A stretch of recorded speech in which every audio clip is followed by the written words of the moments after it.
Welcome back. I'm Rochelle Akufo with Starting Block. I'll look at startups disrupting business as usual. Today, we look at companies bridging the gap between technology and people who truly need it. Now, according to the World Bank, 1 billion people, or 15% of the population, live with a disability. The majority live in developing nations. Persons with disabilities, on average, experience worse socioeconomic outcomes than those without them. This includes less education, worse health outcomes, less employment, and higher rates of poverty. Well, now an Australian startup, Accelerator, is hoping to improve social and economic inclusion. It's bringing companies together from a variety of backgrounds to create new technologies for people with disabilities. Greg Navarro has more. At 19 years of age, Marusha Pride has learned to live with cerebral palsy.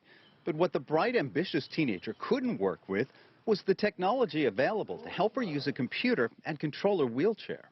Her movements are unpredictable, yes. So she couldn't hold actually onto the joystick itself.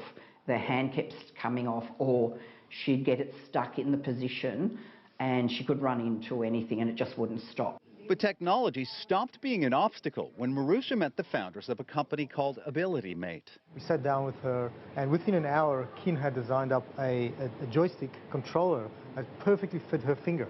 A simple piece of plastic made from a 3D printer costing just 28 cents. Changed dramatically. That's the kind of outcome Peter Horsley is hoping to repeat.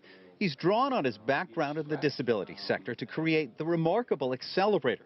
It's a 16-week project designed to give a handful of startups the funding and tools they need to create solutions for people with disabilities, from tailored 3D printing to apps that help people navigate public transportation. We see the potential that technology has to really change the lives of people with a disability, but we didn't really have any pathways through to seeing that assistive technology come to fruition.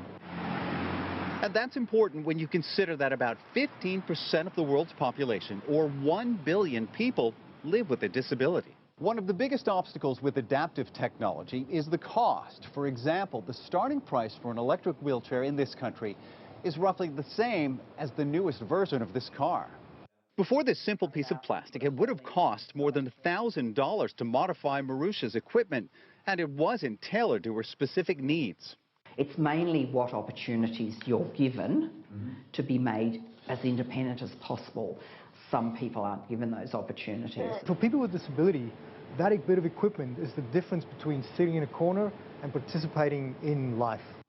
But Marusha and her mother say what really helped make the difference was that someone was willing to listen. Greg Navarro, CCTV, Sydney.